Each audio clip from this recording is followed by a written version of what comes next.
if you and I were on the FCC, we would vote the same way. If you and I were at the state legislature, you and I would vote the same way. But if you or I were at the city council level, we might well vote differently.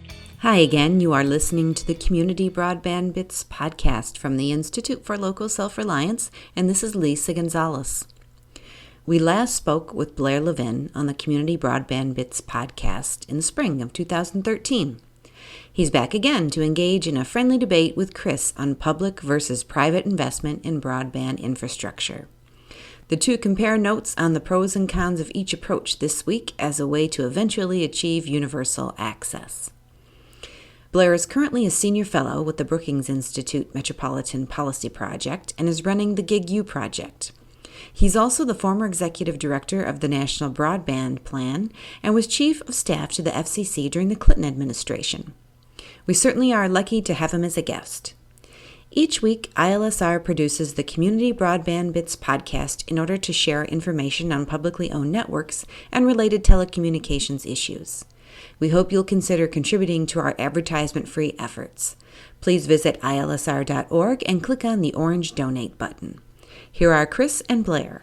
Welcome to another edition of the Community Broadband Bits podcast. I'm Chris Mitchell, and today I'm back with Blair Levin. Blair is now with the Brookings Institute Metropolitan Project, but you may also know him from his work with Gig.U and as the executive director of the National Broadband Plan. Welcome to the show.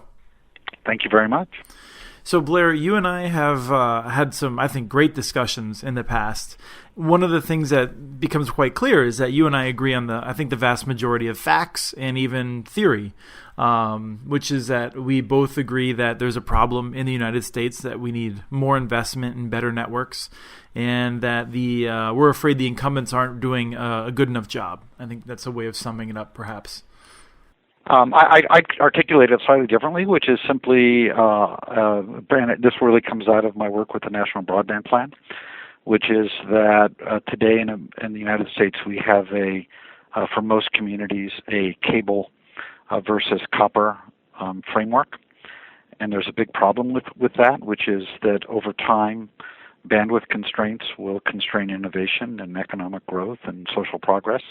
And so we want to move as rapidly as possible to a framework that has cable versus fiber. Now, where it gets interesting is how do you do that, and what's the best strategy for doing it? But what you and I absolutely agree on is that would be a much better framework for America, because then instead of worrying about how do we allocate scarce bandwidth, we'd be focused on the right question, which is how do you use that new, basically infinite bandwidth to drive economic growth. See, and I thought that if I just left you a gap, you'd do a better job of explaining it than I would. So thank you for that. And I think that one of the things that we very strongly agree on is that Google Fiber has led to a new discussion that I think is very important. From my perspective, it's really helped to help the media understand why this is important. And I think both you and I recognize that Google Fiber is not something where we can expect Google to build throughout the whole country, but that it's leading to a new conversation that we need to have. Yeah, that's absolutely right. And I think very, very highly of Google for their willingness to do it. But one reason we started Gig.U was we didn't want to be in a world where where basically the only way to get the kind of infinite bandwidth was to fit the Google algorithm. Because as you just said, there are a lot of communities that aren't going to fit it. And also as a country, I think it's very bad to premise important public policies based on the activities of a single company, no matter how fantastic they are at engineering.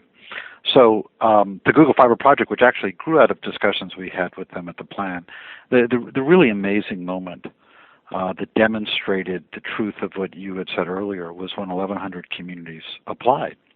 That was a big number, and the incumbents all said, well, yeah, it's just like asking Santa Claus for presents, there's no cost to it and stuff. But the truth is, it's very difficult to get 1,100 communities to spend time and energy and political capital trying to do something. And what I think they were saying, and it's subject to interpretation, was, look, there are 1,100 communities in the United States that understand that economic growth and leadership in the future depends on having much better networks than they have today. and they want to be in the front end of that, not the back end. Absolutely. And I also know that you tend to agree that cities should have the authority to build their own networks or to partner with any entity that they choose, because you're on the board of advisors for the Coalition for Local Internet Choice. I'm not only on the board of advisors. It's actually, if you go back to the National Broadband Plan, I would be the first to admit that we tried to set up a process by which a lot of things were done that had a certain kind of political viability to them. So whether it be the incentive auction in spectrum and a bunch of other things in spectrum that I think were really important, but also were politically pragmatic, we did try to favor those things we thought would be likely to move the ball forward as opposed to simply doing theoretical things. One slight exception to that was we did suggest that Congress preempt all state laws that would impede broadband development, particularly these laws which restrict municipalities. Now, I did not expect Congress to do that, but I thought it was really important to put a stake in the ground that these laws were very problematic. And I am both delighted and surprised by the extent to which the FCC has now taken up that banner, and I fully expect the FCC to take action against a couple of the egregious rules or state laws sometime next year. I might note that it's unfortunate in my view. I mean, one of the plan's big critics from DSL Reports, I was amused by this the other day where he said I can't remember the exact quote, but nothing is more important to broadband competition than getting rid of these rules. And yet, in his analysis of discussion of the National Broadband Plan, never mentioned that we actually recommended getting rid of the rules. But recommendation like whatever, 8.19, I believe it was. Something like that. It's the one that It's the one that I remember. Right. That's exactly right. Good memory. But I'm delighted with where that's gone. And look, at the end of the day, there's a very interesting legal question about the power of the FCC to do that. But that should not distract us from the following, which was the way we thought about it, which was our job is to do what we could to make sure Americans have the fastest, best, cheapest broadband. There is no evidence in the record that any of these laws have led to faster, better, cheaper broadband. There is evidence in the record that these laws have led to slower, worse, more expensive broadband. So the defenders of those laws ought to articulate what is their strategy for having faster, better, cheaper broadband. I'm not saying eliminating those laws will do the trick by itself, but I am saying it's certainly a positive step. But the best thing, frankly, is if the states themselves recognize the error of their ways and change it. Absolutely agree. The states really need to repeal those laws, because I don't think we can expect that the FCC would repeal all 19 laws that we currently see, and the restriction in California, which some count as number 20, which only applies to some more rural areas generally. So we really do need states to step up. Well, we do need the states to step up, but also, look, there are distinctions between the laws. It's interesting, Google was considering, and this is all publicly known information, Google was considering adding Denver and Boulder, but found that the Colorado law prohibited them from moving forward. Fortunately, Boulder has already passed a popular referendum that would now allow them to do a deal with Google or anybody else, or do it themselves. But there are some other laws that I find troubling, like the North Carolina law, but nonetheless, the North Carolina law did not impede the kind of public-private partnership that Google or AT&T or some other folks were thinking about. So one of the things that I think is interesting is that though you and I agree on so many of these things, we take a slightly different view in terms of what we might advise a given city to do. And I don't really want to focus on the details of any given city, but I think if we just sort of posit an ordinary United States city, I would generally encourage them to look more at a publicly owned network, whether they operated it or not, as long as they still had some form of ownership over it. Whereas I get the impression that you tend to think it would be better if an independent company, maybe Google, maybe some other local company, was to own and operate the network. And that's what I think we can talk about for the rest of the show. Is that an accurate description? Yeah, I mean, one way of thinking about it is probably on these issues, if you and I were on the FCC, we would vote the same way. If you and I were at the state legislature, you and I would vote the same way. But if you or I were at the city council level, we probably, it all depends on what's actually in front of us, but we might well vote differently. Right, and I think both of us recognize that there's definitely different factors involved. I would not recommend. I usually use the city of Philadelphia as an example. Cities that have historically, I'd say, don't have the trust of the voters, perhaps in all cases, may want to think twice. When you have, you have some cities that just have a history of corruption, which is maybe a different case than Philadelphia. But I would not say that every city should build their own network, but I tend to lean in that direction. And yes. The reason that I do is because I think that if you have a private company build it, one of my greatest fears is that the private company can then decide to sell it. And there's no real public referendum. And fundamentally, Comcast is not a company that built cable networks all over the country. They're a company that bought cable networks all over the country. And so I'd like to get a sense from you as to if that's a fear that you would share. It partly depends on what problem you're trying to solve. What problem I saw with the National Broadband Plan, and again with kind of Gig.U, was how do we get out of the framework in which the fundamental business question is how do we allocate scarce bandwidth? And that's the cable copper framework that most cities have. How do we move to how do we deploy abundant bandwidth? How do we let Moore's Law drive it? And so for me, if the network is there and it's delivering abundant bandwidth, the negative case of selling it to a private sector entity is I'm less afraid of that than I think you are. Now, I recognize that private sector folks are going to have private sector motives. I also and some of those motives are not always in the public interest. But I think some of them are. So the question is, how do you get the right framework so that, as is often the case with the private sector, they're doing the right thing, not the wrong thing. And I'm one of those guys who's, fundamentally a capitalist, but I also believe that government has to, do things like require transparency so that, consumers can compare apples to apples and things like that. So, and then by the way, there's no perfect solution, right?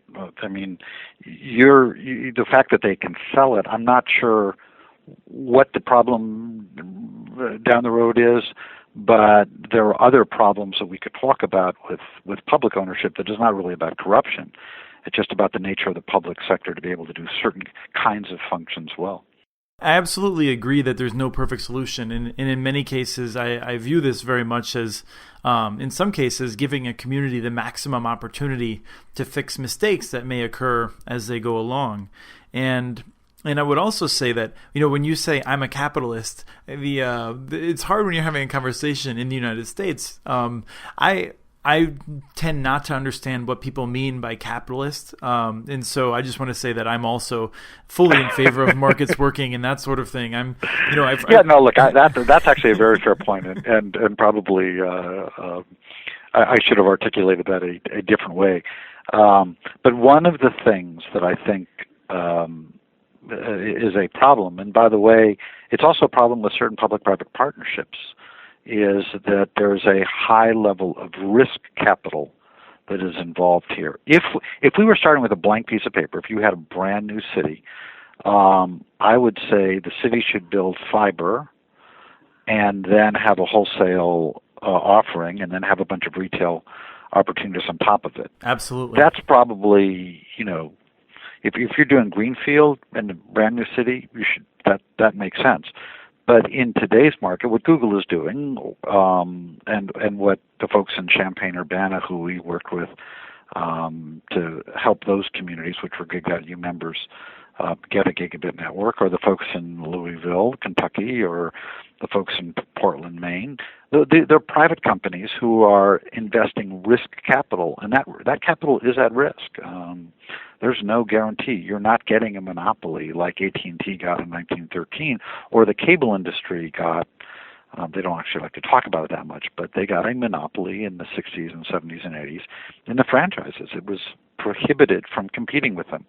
That went away with the 96 Act. It really went away in 92 with the Cable Act and program access rules. But the point is there's significant risk capital. involved here, and I don't. It's difficult for cities to do risk capital well. I think that one of the things that I pull out of your preference for the private companies is a sense that we want to get to this area of abundance, and I absolutely agree. But my thought is that it seems like you're thinking of abundance from a technical perspective, which is that if there's a fiber network, and I think Susan Crawford often makes this point, that there would not be as much incentive to create false scarcity on a fiber optic network. And one of the things I would worry about would that be that even with a cable versus fiber rivalry in the market, that you could still have a duopoly in which effectively Wall Street was pulling the strings so that both providers, even if we were having better speeds than we currently have today, we might be getting overcharged on a regular basis and things like that. And so I'm curious how you might respond to that in the creation of false scarcity, even though you're on a gigabit network.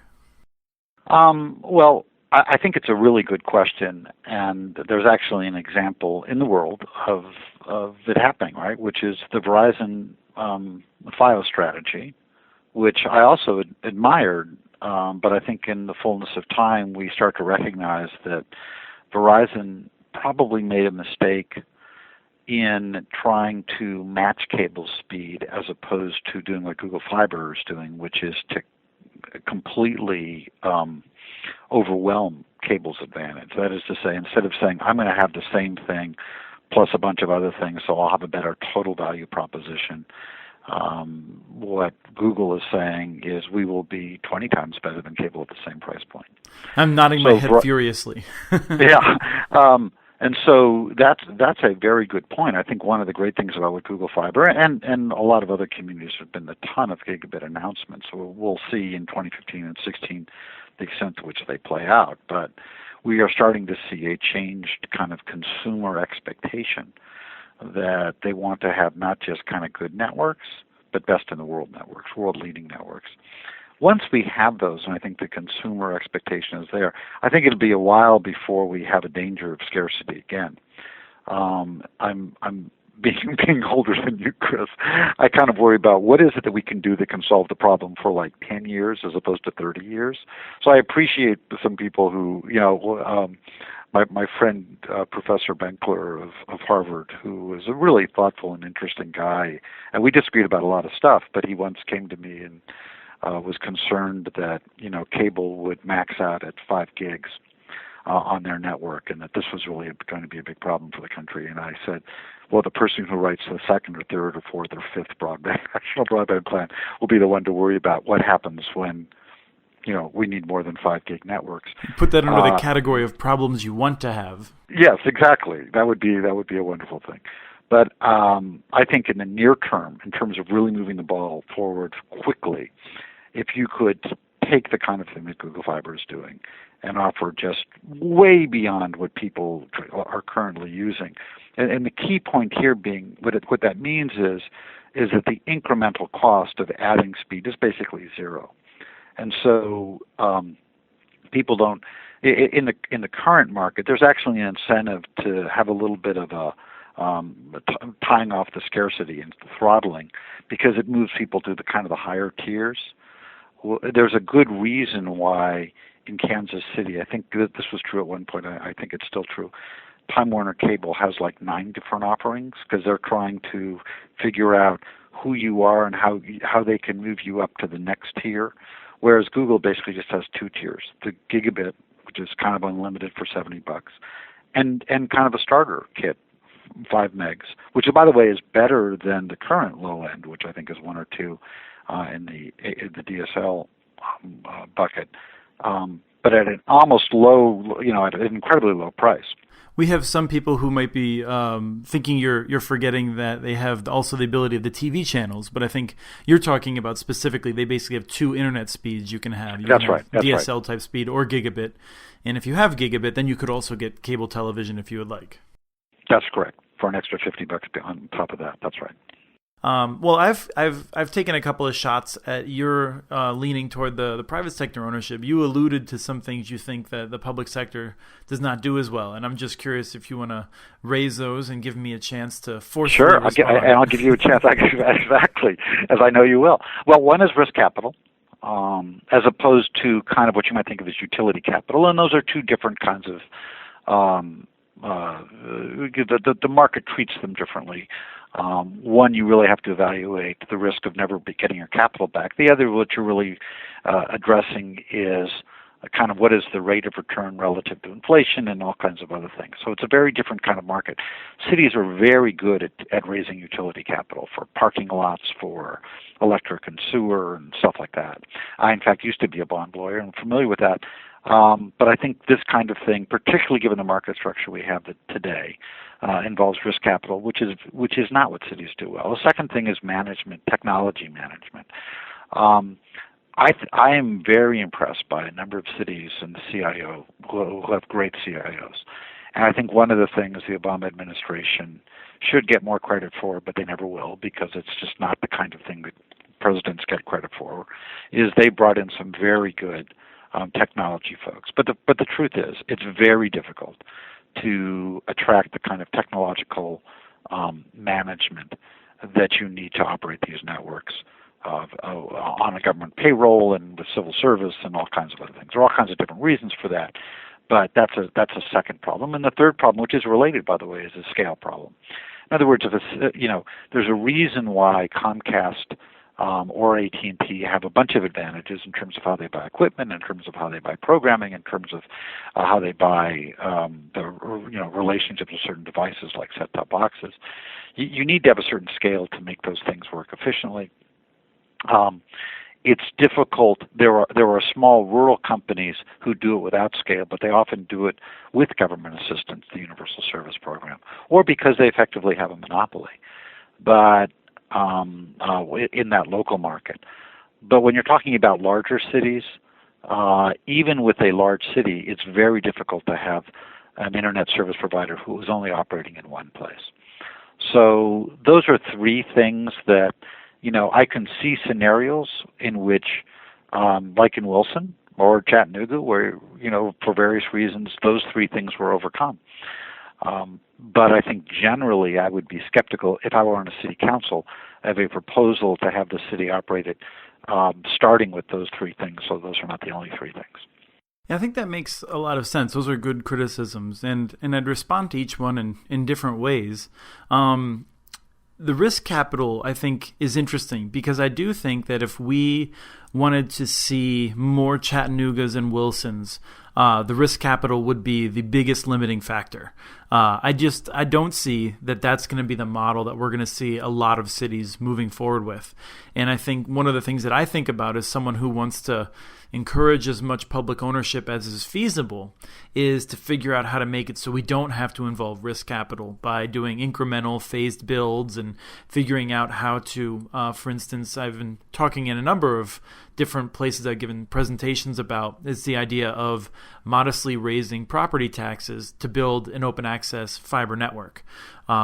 Because it is a risky investment, although I don't think we can count on risk capital. And to some extent, trying to unlock the Macquarie type deals that I think you're probably even more familiar with than I am. I've had a number of discussions with them. Yeah. It's an interesting model, and I think in some communities it makes a lot of sense. And I certainly think any community should have the right to think about it. Right. So then on the management issue, I've been giving this a lot of thought because I think it's a criticism I've heard a lot, and I go back and forth as to whether or not I think it's valid over what time scale. And I say that because I've looked back at the history of electrification, and a lot of times people look back and say, well, electricity was much simpler.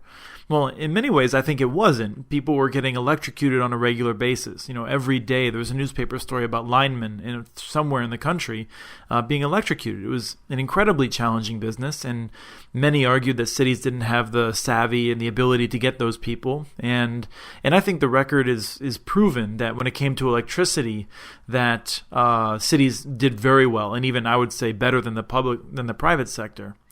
Now the question, I think, is whether or not the internet and internet networks will evolve along the same path. And I'm trying to figure that out. So I think it's a good question. I think history is a little bit on my side, but then empirically, at least in the short term, I see a lot of very talented technical people that want to work for these sort of fiber optic networks because they're cutting edge and they're interesting.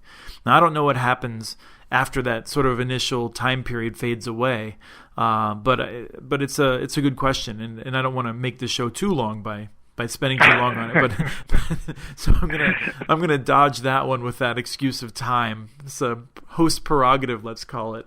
Yeah, well, listen, I'll speak slightly against interest and tell you a very quick story that while when in the early days of GeekGodU, I was talking to someone who basically an engineer at a very prominent ISP who said basically no one goes to GM to build used cars. What you go to GM for, if you're an engineer, is you get excited about building the concept cars, the cars that we'll be driving 10 years from now. And what this person said, I love what you're doing with GeekGodU, but frankly, in my company, where the real focus is how do we just, jerry-rig this used car to deliver miles for another 10 years. So, that it is a really good point. But I got to tell you, and I've spent most of my life in the private sector, but I've had different stints in government, including being in municipal bond lawyer. And my general concern, if I was on a city council, would be, can we hire people who are going to be as good as our competitors? Because we're talking not about a monopoly situation, but a competitive situation in terms of making sure the network works and customer service works and that kind of thing. Well, it's a good question, and I have an answer that unfortunately trivializes it, and it's fun, so I'm going to throw it out there. Do it anyway. Yeah. Which is that it doesn't take a whole lot to run a network better than CenturyLink or to have better customer service than Comcast up here in the Twin Cities. And I mean, these are companies that hire good people, but fundamentally, I actually think that your question of scale works against those big companies. And I worry to some extent that Google, I wonder how, my parents will deal with Google, because I think Google is terrific for someone like me that doesn't need any hand-holding. But there's a lot of people out there who do need hand-holding, and I don't know if companies like Google can provide it. Now, a company like, I believe it's ITV, right? Or IT3. Yeah. That took over the Urbana-Champaign. I think they can do it. They do a terrific job of it. And there's Sonic does a great job of it. And so there's definitely examples of it. But it's one of those things where we do need to hire people that will do a great job, and they'll do far better than their competitors. But we shouldn't, forget who the competitors actually are right now. Yeah, but I would say I think it's a really good counterexample, because Sonic and ITV are both wonderfully run companies. Certainly, given what I know, and I haven't done detailed due diligence, but I deeply admire the leadership in those companies, and they seem to inspire people. And it is absolutely true that once you get to be too big, you become very bureaucratic and therefore not responsive to people, and that's a problem too. But I would also, my guess would be that if you were to talk to them, they would say individual cities can't achieve what we've achieved. You may not need the scale of a Comcast or an AT&T, but you need a lot more scale than an individual city is likely to offer. And I want to end with one last thought that we can both deal with, which I think is the hardest problem facing all of us, and that is expanding internet to everyone. And I actually think that expanding internet to everyone in rural areas is not as difficult as the urban area. And I say that because in rural areas, we have models that work. We have electric co-ops and telephone co-ops. And fundamentally, I just think if we got them the capital they need, they would pretty much serve everyone in rural America with pretty good connections, much better than this sort of proposed wireless type plans and that sort of thing. So if you would just sort of indulge me in that, and we'll just focus on the lowest income areas, and for instance, in Kansas City, my question is how to make sure, everyone in Kansas City is able to have a decent internet connection when Google, has provided a connection to the vast majority of the city. But there's areas that I believe about 90% of the networks of the neighborhoods qualified. Right. Although I one of the shows that we've either just had on or going to have on in the next week is a discussion with the people from Connecting for Good. And in some of these areas, there's a concern. Some of the neighborhoods that have been lit up still only have 10% of people signing up. Mm-hmm.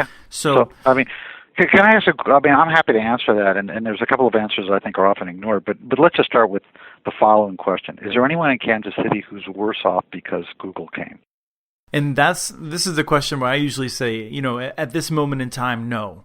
And I think, in another year, probably not. In 5 years, my concern is that, all of the classic problems with universal service if you go down this Sure. path of treating it like a market. And, my concern is much like Yochai Benkler is that the decisions we're making now are going to have very serious repercussions 5-10 years in the future. Yeah. Look, I think that from the country's perspective, it was incredibly important to find a way to break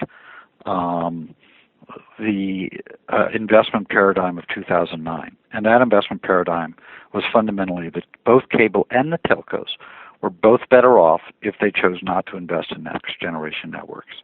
There's a bunch of reasons why that's true, but fundamentally they both were better off harvesting their pre-existing network investments. And so I'm totally in favor of finding ways to give them new incentive to invest in better networks. Google Fiber is a big part of that, Gig.U and others. Everywhere that such an effort has happened, the incumbents have responded by lowering prices, by improving speeds, and improving customer service. So I think that just kind of fundamental level, bringing that new dynamic in, improves it for everybody, whether or not they're buying Google's service. There's also an interesting asymmetry between the way Google upgrades and the way cable upgrades, such that as it plays out over time, the cable guys will respond, and unless you allow them to price discriminate house to house, which I don't think is likely to happen, what you'll see is that if you get a critical mass in a city, cable will respond, and therefore cable will essentially be upgrading and offering a competitive, much faster speed to everybody because of the way they upgrade. They have to upgrade system by system, not neighborhood by neighborhood. Right. I want to refocus it just briefly back on, is the low income question, which I think Google has solved beautifully with this option of the free connection. And I think the dynamics of it would work out well for any ISP at scale. Absolutely, and that was going to be my next point, which is what we're seeing is actually a very interesting experiment about what's the real barrier. We do have a very big problem in this country, which is the 1/3 of the country that is not ready to really utilize the internet in the way that they should be able to do. And by should, I simply mean there are all kinds of advantages. I'm not saying that this should be how they get their entertainment. Rather, I'm saying that from a point of view of shopping more efficiently or getting healthcare more efficiently or getting education, getting job training, there are all kinds of advantages of being digitally literate. And as a society, we really have to address that. That's actually on the 1-year anniversary of the plan. I said that I thought that was our biggest error in the plan, was not to think more creatively about that particular problem. Took full responsibility. The team did a great job. I just didn't think enough about it. And I think that, unfortunately, while there have been some good things that NTIA, which is a federal government agency in the Department of Commerce, they've done some good things. We have a long ways to go. I was very heartened to see Commissioner Clyburn of the FCC give a speech in which he called for reforming the Lifeline program, which serves low-income people, to bring it up to the broadband era. I think she laid out 5 principles that are very, very good. We have to do that. But frankly, this debate about how we deal with the networks and improve them, they are related, but I think we as a society have to be able to move to, kind of 2 streams at once and not wait for everybody to become digitally literate before we start moving on improving the networks. The neighborhoods that are not served at all by Google, do you anticipate that maybe city or state money or federal money ultimately would be provided so Google could expand their program in there? Or could we establish some requirement for any ISP to offer some base level at no charge? I think there's an infinite number of possibilities that I could speculate about, but it's kind of like, I come at it from the perspective of one who was chief of staff at the FCC during the 96 Act, and we focused enormously on the following question: how do we increase competition between the long-distance providers and the local providers? Now, from the perspective of 2014, you might say, well, here's how we solved the problem. We had them merge, and that's not very good. But if you look at it the way I do, which was what we were really saying was how do we get voice to be more competitive, massively successful, right? Because long distance as a market disappeared because cell phones and Skype and 1,000 other things basically lowered the economics of offering a voice service. So you can't, again, I admire people like Yogi Benkler who can tell me what the problem will be 30 years from now. But I think if you can accelerate a solution for like a 5 to 10 year parameter, you're doing pretty good. And my view is that I have confidence that if we can drive like I said, the cable fiber framework, we're going to drive all kinds of uses that are ultimately going to increase the value proposition for the networks in a way that low-income people will absolutely be able to take advantage of it. And by the way, the government's going to want them to take advantage of it. The great argument we haven't yet gotten to, but we're going to get there in a few years, goes to the following point, which is government will be the last enterprise to operate on both an analog and digital platform. And as every bank knows, as every financial services knows, as Walmart knows, as every big enterprise knows, you really don't want to operate on two platforms. You want to operate on a digital platform. Lots of different reasons for that. Government is no different, except that because they have to serve everybody, they're going on two platforms. So yeah, I feel real confident that government will find ways of making sure that everybody's on adequate networks to improve the way government actually delivers those public goods and services. Well, I'm going to let you have the final word, and I really appreciate you coming on the show. I think we have terrific discussions, and I always learn a lot. So thank you for sharing that with us. Thank you very much. Always a pleasure to talk with you, even when we disagree, because it's, as you and I have chatted about before, if the debate's between us, the country's going to move in a good direction. Right, and I could imagine a Comcast lobbyist listening to this and saying, wait, when did they disagree? So thank you. About risk capital. Right. Well, talk to you later. Have a good one. Thank you so much. If you're interested in hearing our other interview with Blair, check out episode number 37. He and Chris talk about the Gig U project and also talk a little more about private sector investment in essential infrastructure. Send us your ideas for the show. Email us at podcast@muninetworks.org. Follow us on Twitter. Our handle is @CommunityNets. We want to thank Dickie F. for the music again this week. His song, Florida Mama, is licensed through Creative Commons. Thanks for listening and have a great day.